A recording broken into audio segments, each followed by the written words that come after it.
Assalamualaikum warahmatullahi wabarakatuh. Alhamdulillahi rabbil alamin, wassalatu wassalamu ala asyrafil anbiya wal mursalin wa ala alihi wa sahbihi ajma'in. Rabbi shrah li sadri wa yassir li amri wa hlul 'uqdatam min lisani yafqahu qawli. Allahumma 'allimna mimma jahilna wa dhakkirna mimma nasina. Allahumma faqihna fid din. Rabbi yassir wa la tu'assir, Rabbi tammim bil khair, amma ba'. Alhamdulillah, summa alhamdulillah, tuan-tuan yang dimuliakan oleh Allah Subhanahu wa taala.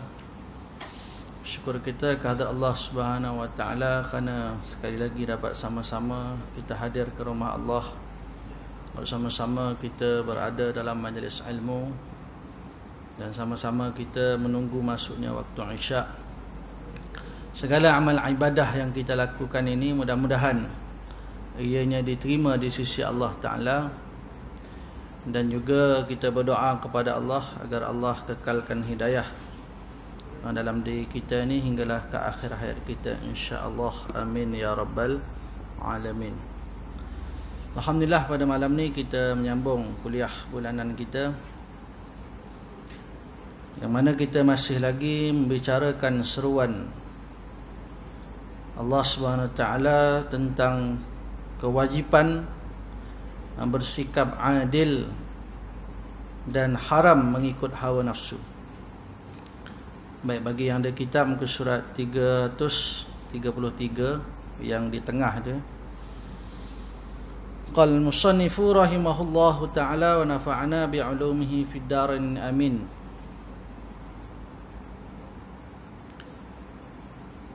Berkata musannif rahimahullahu ta'ala, moga-moga memberi manfaat kepada kita di dunia dan di akhirat. Kaum mukminin diperintahkan untuk menegakkan keadilan. Kita orang Islam, tuan-tuan, Allah Ta'ala perintahkan kita agar menegakkan keadilan. Ya ayyuhalladzina amanu kunu qawwamina bil qist. Wahai orang-orang yang beriman, hendaklah kamu menjadi orang yang sentiasa menegakkan keadilan. Jadi kata pengarang, kaum mukminin Allah Ta'ala perintahkan untuk menegakkan keadilan. Oleh itu melalui Al-Quran kita mengetahui hakikat perjuangan yang getir terpaksa dilalui untuk menegakkan keadilan. Jadi nak tegakkan keadilan ni, tuan-tuan, bukan satu perkara yang mudah. Dia adalah satu perjuangan, kata pengarang. Kesemuanya terkandung di dalam Al-Quran. Jiwa manusia mempunyai pelbagai kelemahan yang diketahui perasaan terhadap dirinya. Jadi manusia ni, antara sebab dia kena berjuang, maknanya dia kena susah ni, nak tegakkan keadilan ini, kerana jiwa manusia ni dia mempunyai pelbagai kelemahan yang diketahui perasaan terhadap dirinya sendiri. Pertama, terhadap diri sendiri, walau ala anfusikum. Terhadap diri sendiri pun kena tegakkan keadilan. Contoh dia ada kuasa, dia ada jawatan, maka bagaimana, tuan-tuan, apabila hukum itu nak dijatuhkan ke atas diri dia, maka dia juga, tuan-tuan, kena jatuhkan hukuman ke atas diri dia itu, hukuman yang adil, hukuman seperti mana yang diperintahkan oleh Allah SWT. Baik, itu terhadap diri sendiri. Kemudian kaum kerabat, ala anfusikum awil walidaini wal aqrabin. Kaum kerabat, ada orang bersalah. Jadi bila mana ada orang bersalah, yang bersalah tu dia ni ada kena mengena sedara dengan hakim, ataupun sedara dengan pendakwa ke, ataupun pembela ke, macam mana, ataupun dia ada kenal orang dalam dan sebagainya. Jadi walaupun kaum kerabat kena tegakkan keadilan. kuliah yang lepas saya ada sebut tentang ada seseorang, dia pergi kepada Nabi sallam, dia nak jadi yang kata apa, nak lepaskan lah. Ada orang buat pesalah, ada seseorang buat kesalahan, maka seorang dia datang kepada Nabi sallam, ya Rasulullah, maknanya dia nak cuba agar pesalah itu tak dikenakan hukuman. Maka Nabi sallam marah. Ringkasnya Nabi sallam bersabda, kalaulah anak dia, Sayyidatina Fatimah radhiyallahu anha, kalau dia mencuri, laqata'tu yadaha, aku akan potong tangan dia. Ini perumpamaan contoh yang mustahil. Mustahillah Sayyidatina Fatimah radhiyallahu anha mencuri. Tapi Nabi sallam nak bagi tahu, kalau dalam bab hukuman, jangan cuba-cuba nak sogok, jangan cuba-cuba nak pakai kabel dan sebagainya. Ini bahasa yang mudah kita faham lah, pakai orang dalam, pakai kabel dan sebagainya. Jadi tegakkan keadilan walaupun kepada kaum kerabat. Orang-orang yang bersengketa, bersengketa ni maksudnya dia yang nak jatuhkan hukuman itu musuh dia. Jadi tak boleh dia jatuhkan hukuman melebihi daripada kesalahan yang dilakukan. Alang-alang ni dah musuh saya, dia pula jadi pendakwa, dia pula jadi hakim, ataupun dia terbabit dalam nak menjatuhkan hukuman itu.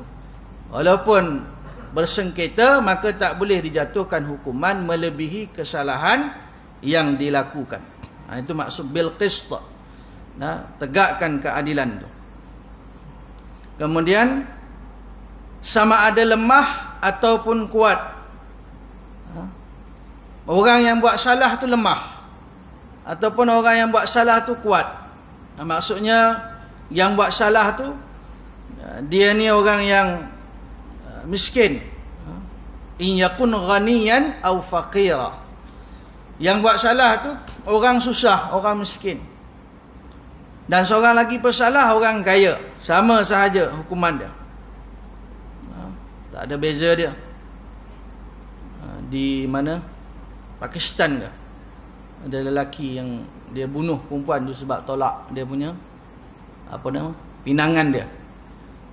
Jadi tuan-tuan, di Pakistan ni kes yang macam tu banyak. Ada yang tak selesai bertahun-tahun.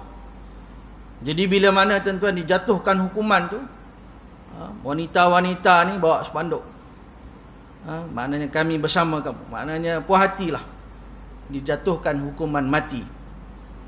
Kerana banyak-banyak kes tuan-tuan, bukan semua kes tu selesai dijatuhkan hukuman. Ada yang tertangguh, ada yang bebas dan sebagainya. Maka tuan-tuan yang dimuliakan oleh Allah semua, tak kira siapa, dia orang kaya ke, dia orang miskin ke, maka hukuman Allah itu, hukum Allah Ta'ala itu mesti sentiasa ditegakkan. Demikian juga orang tua. Orang tua pun tuan-tuan, kalau dia buat salah, tetap dijatuhkan hukuman. Cuma tengoklah keadaan dia. Kalau dah terlalu uzur, kalau hukuman tu hukuman sebat contohnya, dia dah terlalu uzur, maka adalah perbincangan ulama bagaimana nak menjatuhkan hukuman kepada orang yang tua, orang yang lemah. Sama ada di sebat terus mati ke dan sebagainya. Tapi apa pun tuan-tuan, walaupun pada orang tua, terhadap orang tua kena jatuhkan hukuman. Baik kaum kerabat, orang miskin dan kaya, kasih sayang serta kekerasan, kesemua perkara di atas memerlukan perjuangan yang lebih untuk menuju ke puncak yang tidak berkaitan dengan sesuatu kecuali ikatan Allah SWT. Ini perintah Allah. Ikatan kasih sayang ke kaum kerabat ke, awil walidain, maksudnya pun tuan, ibu bapa. Ibu bapa, orang kaya, orang miskin, orang ada jawatan, orang tak ada jawatan, tegakkan hukum Allah SWT dengan adil. Maknanya hanya ikatan dengan Allah Ta'ala saja. Ini perintah Allah. Tak boleh nak dolak dalik, tak boleh nak kona-kona dah tak boleh lah. Ya. Kecuali ikatan Allah SWT. Baik, seruan ini ditujukan kepada orang-orang yang beriman dengan sifat yang baru, yakni unik, menumbuhkan sesuatu yang lain, melahirkan generasi baru, menguatkan semangat. Ayat pengarang tuan-tuan dia macam motivasi tuan. Semangat, gambaran, tujuan, prinsip dan kepentingan perkara tersebut diamanahkan kepada mereka untuk menegakkan keadilan sesama manusia. Ya, Allah Ta'ala seru orang beriman, ya ayyuhalladzina amanu kunu qawwamina bil qist. Maknanya amanah dibebankan, dipikulkan ke atas bahu-bahu orang Islam, orang beriman kepada Allah, supaya mereka menegakkan keadilan sesama manusia.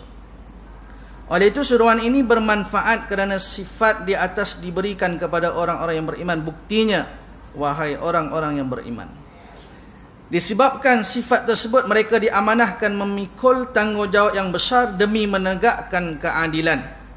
Sebab itu tuan-tuan, amanah tanggungjawab ulil amri ini besar. Ulil amri, pemimpin, ketua-ketua, raja-raja, makna mereka ni ulil amri. Ulil amri ni tuan-tuan dipikulkan ke atas, tanggungjawab yang besar ke atas mereka. Sesuatu keadilan secara mutlak dapat diterapkan dalam semua keadaan dan aspek melalui keadilan. Kita dapat mencegah kejahatan dan kezaliman. Maka dengan keadilan inilah kita dapat cegah kejahatan, kita dapat cegah kezaliman dengan adil. Kalau tidak ada keadilan tuan-tuan, pasti ada yang tertindas, pasti ada yang dizalimi. Tapi apabila kita tegakkan keadilan, maka kita dapat cegah orang yang dizalimi, orang yang buat jahat, yang berlaku di muka bumi ini. Baik, sifat ini menjamin keadilan sesama manusia. Ini jaminan. Maknanya akan jamin sesama manusia ni semua akan dapat hak mereka. Tidak ada yang dizalimi, tidak ada yang tertindas, tidak ada yang dianiaya. Memberikan hak kepada orang yang berhak. Hak itu beri kepada orang yang berhak. Kalau kita tak bagi hak kepada orang yang berhak, nama dia zalim. Meletakkan sesuatu bukan pada tempatnya. Itu namanya zalim. Maka tuan-tuan, siapa yang berhak, kita kena bagi hak dia. Sama ada umat Islam maupun bukan Islam. Masya Allah. Negara Islam, pemimpin Islam, maka di negara itu adanya rakyat yang non-Muslim turut mendapat keadilan. Kerana Islam ni tuan-tuan agama yang adil. Maka pemimpin Islam, negara Islam, majoriti Islam, insya-Allah kafir zimmi yang hidup dalam negara itu dipimpin oleh orang Islam, majoriti orang Islam, maka dia juga mendapat keadilan. Tak boleh kita kata ini non-Muslim, kita tak payah buat adil kepada dia, tak boleh. Walaupun dia bukan Islam, kerana dia ada hak. Hak sesama Muslim dia tak ada. Hak sebagai seorang manusia dia ada. Hak sebagai rakyat dia ada. Jadi tuan-tuan, hak ni diberikan kepada orang Islam maupun bukan Islam. Ianya merupakan satu perhitungan kepada Allah Ta'ala yang berinteraksi secara langsung. Ia bukanlah perhitungan individu untuk kemaslahatan seseorang, sosial dan ummah. Ini tuan-tuan, orang yang buat zalim, yang tidak menegakkan keadilan, dia akan, maknanya perhitungan dia dengan Allah SWT. Melakukan kezaliman, perhitungan dia dengan Allah SWT. Baik, pada bahagian akhir ayat tersebut, Allah Ta'ala memberi amaran dan peringatan terhadap penyelewengan saksi serta orang yang mengingkari suruhan yang terkandung di dalamnya. Baik, dalam seruan ini juga tuan-tuan, Allah Ta'ala beri amaran dan peringatan terhadap orang yang bersaksi palsu. Dia jadi saksi, tapi saksi yang palsu, saksi yang batil. Dalam ayat ini juga tuan-tuan ada terkandung. Ya ayyuhalladzina amanu kunu qawwamina bil qisti syuhada'a lillah walau ala anfusikum awil walidaini wal aqrabin in yakun ghaniyan aw faqiran fallahu awla bihima fala tattabi'ul hawa an ta'dilu wa in talu aw tu'ridu fa innallaha kana bima ta'maluna khabira. Yang bermaksud, wahai orang-orang yang beriman, hendaklah kamu menjadi orang-orang yang sentiasa menegakkan keadilan, lagi menjadi saksi yang menerangkan kebenaran kerana Allah. Ini tuan-tuan, bil qist syuhada alillah. Syuhada alillah maksud dia menjadi saksi yang menerangkan kebenaran kerana Allah. Syuhada alillah. Jadi siapa yang jadi saksi, maka dia kena ingat bahawa dia ni jadi saksi kerana Allah Subhanahu Wa Taala. Kalau dia ni jadi saksi yang dibayar, yang dimakan rasuah contohnya, ya, orang suruh cakap ni dibayar, dia cakap, maka tuan-tuan, dia telah makna khianat dalam penyaksian dia. Ni Allah Ta'ala sebut syuhada alillah. Maksudnya menjadi saksi yang menerangkan kebenaran kerana Allah SWT. Sekalipun terhadap diri kamu sendiri atau ibu bapa dan kaum kerabat kamu, kalaulah orang yang didakwa itu kaya atau miskin, maka janganlah kamu terhalang daripada menjadi saksi yang memperkatakan kebenaran disebabkan kamu bertimbang rasa. Jadi tuan-tuan, in yakun ghaniyan aw faqiran fallahu aula bihima. Kerana Allah lebih bertimbang rasa kepada kedua-duanya. Jadi bila jadi saksi, tuan-tuan kena ingat bahawa nanti kita akan diperhitungkan di hadapan Allah. Maka kita akan disoal dengan penyaksian kita itu. Jadi jangan terkesan, oh ini orang kaya, yang ni orang miskin, oh yang ni orang ada jawatan, yang ni tak ada jawatan. Jadi bila kita jadi saksi kepada orang ada jawatan, kita gagap-gagap, takut. Siaplah aku kat luar ni, habis lah. Tak kena tangkap ke dan apa sebagainya. Kalau tengok, oh aku jadi saksi kepada orang miskin, rakyat biasa, tak ada apa jawatan pun, kita berani. Bila mana orang kaya, ada pengaruh dan sebagainya, kita terkesan, oh maka tak boleh ni, kena berlapik sikit ni nak jadi saksi. Jadi takut. Jangan takut tuan-tuan, kerana Allah Ta'ala bersama dengan kita. Allah bersama dengan orang-orang yang sabar, bersama dengan orang yang benar. Oleh itu janganlah kamu turutkan hawa nafsu kamu, tidak menyeleweng dari keadilan. Fala tattabi'ul hawa an ta'dilu. Jangan ikut hawa nafsu. Jangan ikut hawa nafsu sehingga kita tidak menjadi saksi yang adil. Jangan ikut hawa nafsu sehingga kita tidak menegakkan keadilan. Fala tattabi'ul hawa an ta'dilu. Wa in talu aw tu'ridu fa innallaha kana bima ta'maluna khabira. Dan jika kamu memutarbalikkan keterangan ataupun enggan menjadi saksi, Allah Ta'ala ancam, Allah Ta'ala beri amaran, peringatan. Jika kamu memutarbalikkan keterangan, dia pusing. Yang benar lain, yang hak lain, yang batil lain. Yang benar tak diberi tahu, dia bagi tahu, dia jadi saksi bagi tahu yang dusta, pembohongan. Kalau mutarbalikkan keterangan atau enggan menjadi saksi, maka sesungguhnya Allah sentiasa mengetahui dengan mendalam. Fa innallaha kana bima ta'maluna khabira. Khabir ni mendalam, secara mendalam Allah Ta'ala tahu. Kerana Allah Ta'ala itu maha mengetahui apa sahaja tuan-tuan yang ada dalam benak hati kita, lintasan fikiran kita, semua diketahui oleh Allah Subhanahu wa Ta'ala.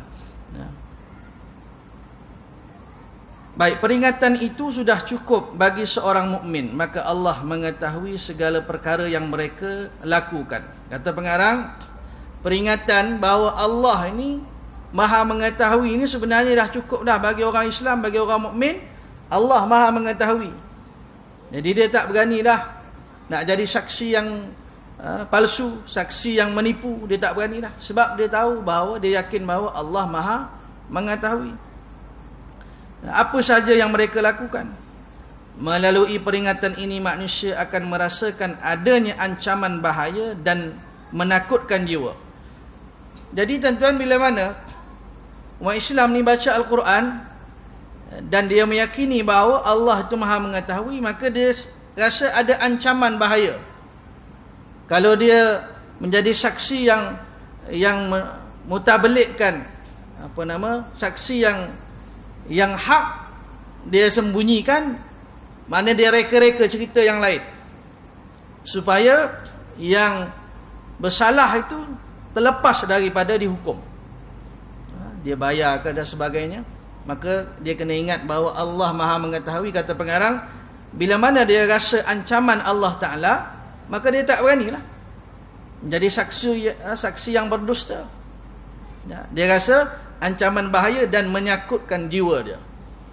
Masya Allah, orang mukmin ni tuan-tuan, kalau benar-benar bertakwa kepada Allah, beriman, hati dia gementar, takut kepada Allah Subhanahu Wa Taala.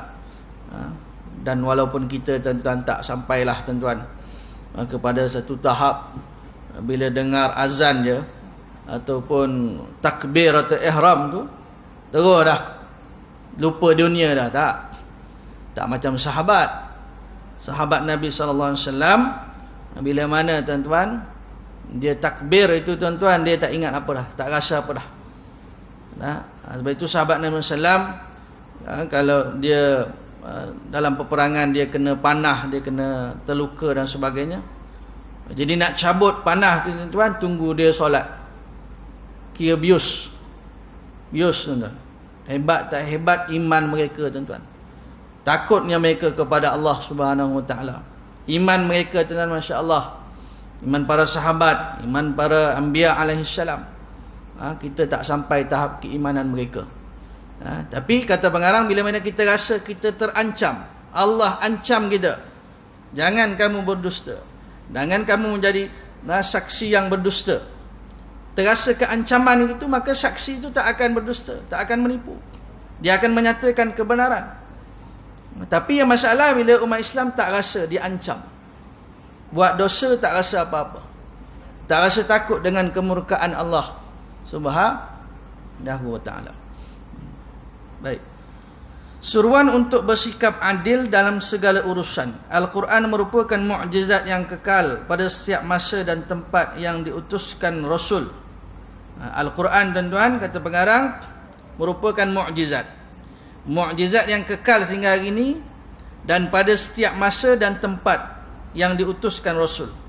Ia bertujuan untuk menguatkan kaedah keadilan di dunia ini. Allah SWT berfirman, laqad arsalna rusulana bil bayyinati, demi sesungguhnya kami telah mengutus rasul-rasul kami dengan membawa bukti-bukti dan mukjizat yang jelas.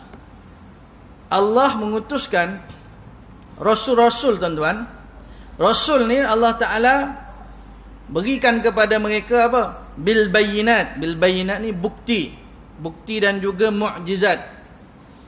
Yang mana dengan mukjizat dan bukti inilah tuan-tuan, Rasul menyeru manusia beriman kepada Allah SWT, mengikut ajaran mereka. Seperti Nabi Musa AS, Allah Ta'ala berikan kepada dia dua mukjizat. Mukjizat yang pertama, Nabi Musa dengan tongkat dia, kita maklum. Kemudian mukjizat yang kedua, dia masukkan tangan dia melalui collar dia ni, leher dia masuk, letak tangan sini, keluar cahaya putih, keluar putih. Dan putih itu tuan-tuan bukan putih kecacatan. Maka dua mukjizat ini, fadhanika burhan, dua mukjizat ni tuan-tuan, Allah suruh Nabi Musa pergi dakwah Fir'aun. Fadhanika burhani min rabbika ila fir'aun wa mala'i, pergi dakwah Fir'aun dengan pembesar-pembesar dia. Dan dalam hadis Nabi SAW, mafhumnya Nabi SAW bersabda, aku diutuskan maksudnya dengan pedang. Ada hadis dalam ayat Al-Quran, Allah Ta'ala berfirman, laqad arsalna rusulana bil bayyinat. Maka bagaimana dengan hadis Nabi bersabda, aku diutuskan bisaif, dengan pedang. Dengan pedang ni maksud dia, kalau dah sampai satu tahap berperang dengan orang kafir, peringkat berperang, maka ada ayat Allah Ta'ala perintahkan pergi berperang. Perintah orang Islam, ya ayuhan nabi yuharridil mu'minina 'alal qital. Wahai nabi, bagi semangat kepada orang Islam supaya berperang. Maka tuan-tuan, jadi nabi rasul ni tuan-tuan, dia diberikan mukjizat, diberikan bukti-bukti.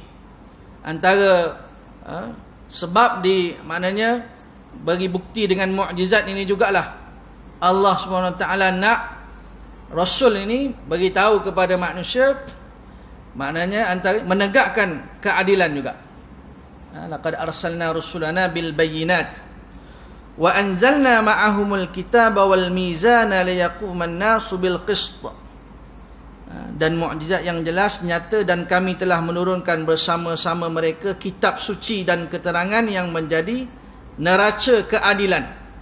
Wal mizana liyaquman nasu bil qist, supaya manusia dapat menjalankan keadilan, dan kami telah wa anzalnal hadida fihi ba'sun syadid. Baik. Wal mizana liyaquman nasu bil qist, maksudnya para rasul ni Allah beri kepada mereka mukjizat, bagi kitab, keterangan yang menjadi apa? Neraca keadilan, supaya manusia dapat menjalankan keadilan. Liyaquman nasu bil qist. Dan para rasul juga diutuskan oleh Allah SWT agar mereka ini menghukum manusia itu dengan adil.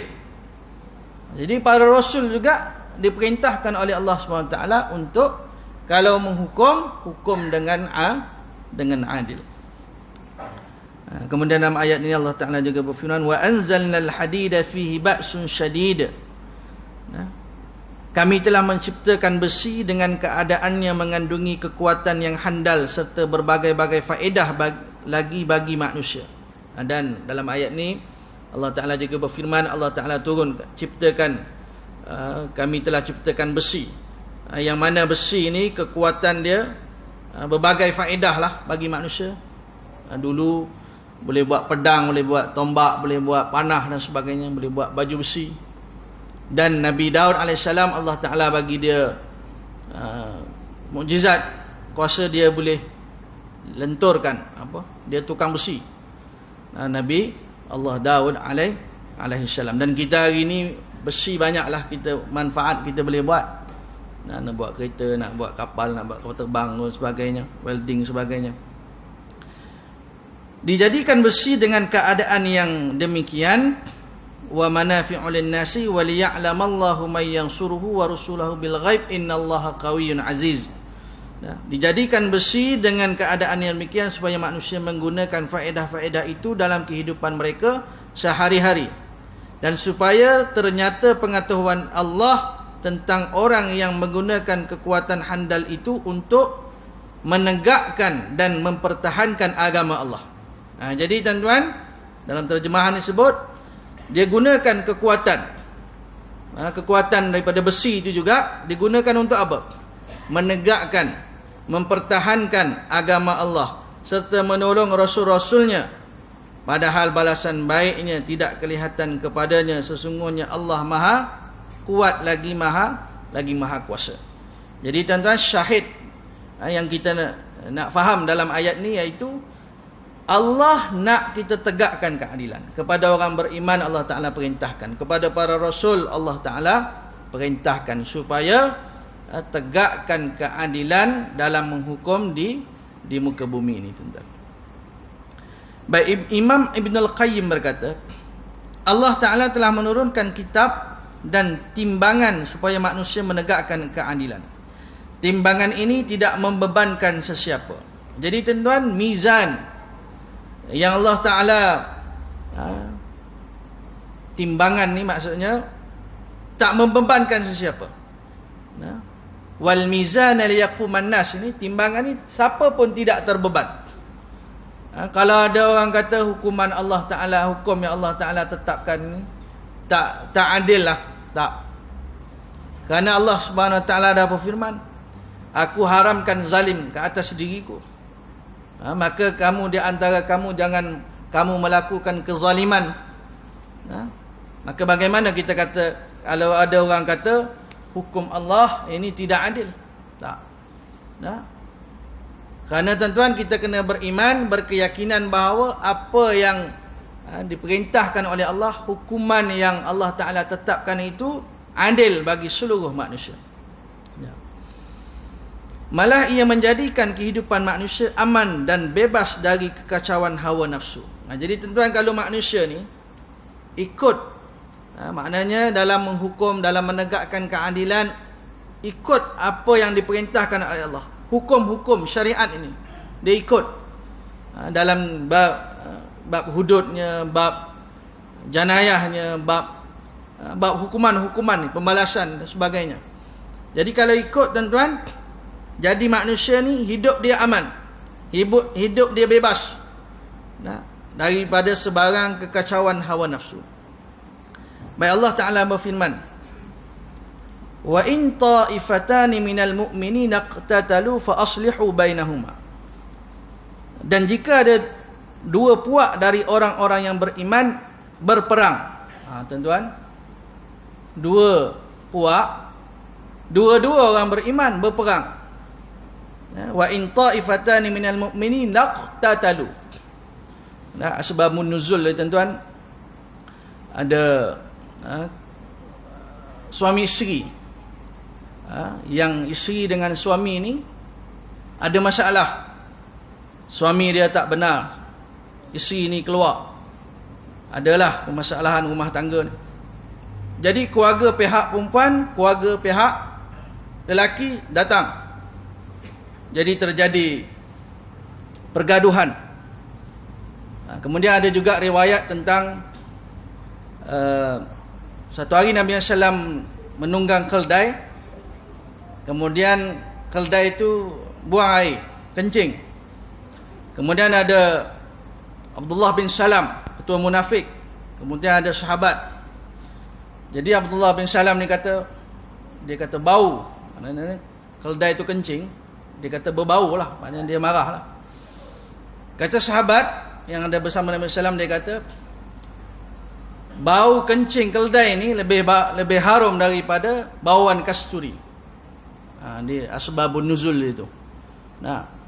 Jadi tuan-tuan yang mulia, mana pergaduhan tu antara munafik tu dengan Islam. Yang tadi tentang suami isteri tadi, bawa keluarga sama keluarga tadi, sama-sama mana ada maknanya nak berperang. Jadi bila mana ada sengketaan ni antara dua puak ataupun dua kumpulan ni, maka Allah Ta'ala perintahkan apa? Maka damaikanlah di antara kedua-duanya. Damaikan. Wa in ta'ifatani minal mu'minin. Ini sesama orang Islam.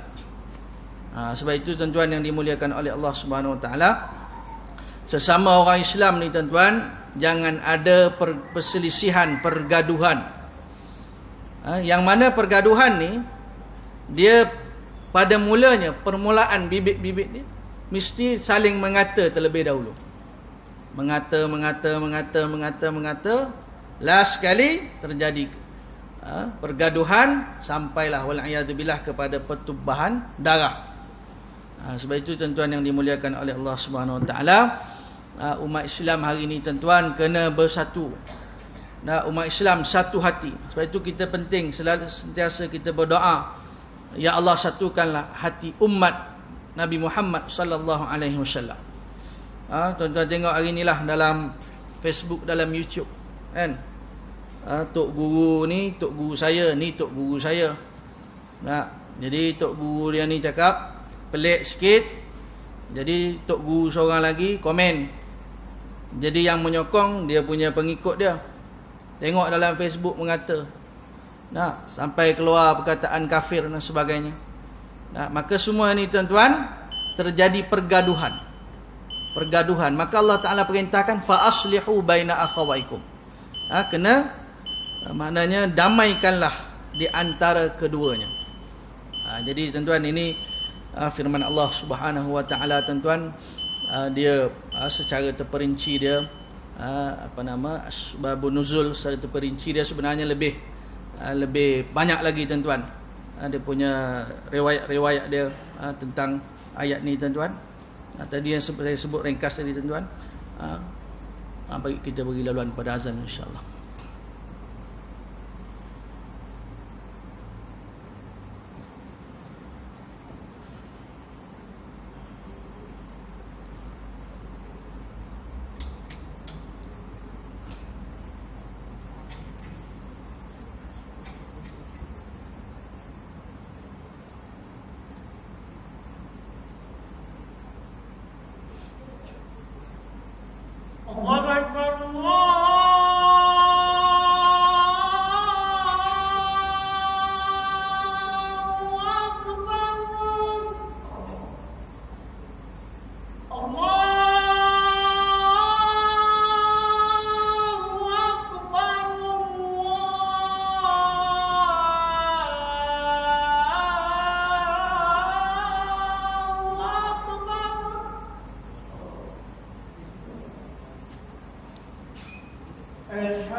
Allahumma salli ala sayyidina Muhammad wa ala ali sayyidina Muhammad. Baik sikit tuan-tuan, dalam surah Al-Hujurat ayat 9 ni tuan-tuan, iaitu tentang dua puak dari orang beriman berperang, maka damaikanlah di antara keduanya.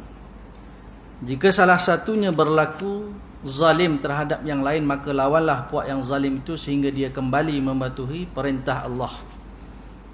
Fa in baghat fa in baghat ihdahuma 'ala al-ukhra faqatilul lati tabghi hatta tafi'a ila amrillah. Jadi kalau dua-dua ada dua puak kumpulan yang berperang, bergaduh ni. Jadi tuan-tuan, apa nak buat tuan-tuan? Damai keduanya. Tapi kalau salah satunya berlaku zalim, maka apa nak buat tuan-tuan? Allah perintahkan, maka lawanlah puak yang zalim tu sehingga dia kembali mematuhi perintah Allah. Kalau mungkin dia jadi buruh, pemberontak ni pada satu tahap, maka kita perlu perang dia. Tujuan apa? Tujuan supaya dia ni kembali mematuhi perintah Allah. Maknanya peperangan itu terjadi, maknanya disebabkan salah satu puak itu dia ni tak mematuhi perintah Allah. Maka kita kena lawan dia sehingga dia kembali mematuhi perintah Allah SWT. Mula-mula damaikan dulu. Bila tak dapat damai, mana satu puak dia berlaku zalim, maka kita kena, Allah Ta'ala berfirman, faqatilul lati tabghi hatta tafi'a ila amrillah. Lawan dengan puak yang zalim tu sehingga dia kembali kepada Allah. Jika dia kembali patuh, maka damaikanlah di antara kedua-duanya dengan adil. Fa in fa'at fa aslihu bainahuma bil adli wa aqsitu. Jadi tuan-tuan, kita nak apa? Nak damaikan di antara keduanya. Nak damai pun dengan adil menurut hukum Allah. Serta berlaku adillah kamu dalam segala sesuatu, sesungguhnya Allah mengasihi orang-orang yang berlaku adil. Fa aslihu bainahuma bil adli wa aqsitu innallaha yuhibbul muqsitin. Jadi tuan-tuan, yang penting kita faham daripada ayat ni tuan-tuan, bila mana ada dua kumpulan yang bergaduh, nak berperang sampai kepada tahap nak berbunuh, wal a'yadzubillah min zalik, maka kita damaikan keduanya itu. Nah, damaikan kedua itu juga dengan adil, iaitu menurut hukum Allah Subhanahu wa taala. Maka kalau kita nak bincang tentang pemberontak, tentang buruh dan sebagainya, apa yang perlu dibuat oleh ulil amri dan sebagainya, itu panjang lagi lah tuan-tuan. Jadi apa yang boleh kita faham sikit tuan-tuan daripada ayat surah Al-Hujurat ayat ke-9 ni, itu bila mana ada dua puak yang bergaduh, berselisih, maka kita damaikan di antara keduanya. Baik, kita berhenti ke situ tuan-tuan, cukuplah untuk malam ni. Apa yang dapat saya kongsikan dengan tuan-tuan pada malam ni tentang firman Allah SWT, agar kita bersikap adil dan jangan menjadi saksi yang berdusta. Mudah-mudahan apa yang dapat saya sampaikan kepada tuan-tuan yang baik, yang sahih, yang jelas datang daripada Allah SWT. Seandainya ada yang salah, yang tak jelas, yang meragukan dan sebagainya, datang daripada kekurangan, kejahilan saya mohon ampun kepada Allah SWT. Saya minta maaf dengan tuan-tuan semua yang hadir. Moga-moga Allah SWT memberikan kepada kita kefahaman yang sebenar-benarnya, yang hak, seperti mana yang dikehendaki oleh Allah SWT. Moga-moga Allah Ta'ala lapangkan dada kita. Moga-moga Allah Ta'ala berikan fahaman kita. Allah Ta'ala campakkan nur dalam hati kita untuk kita memahami kalamullah Azza wa Jalla. Wallahu alam. Aqul qawli hadza wa astaghfirullahal azim wa li wa lakum. Assalamualaikum warahmatullahi taala wabarakatuh.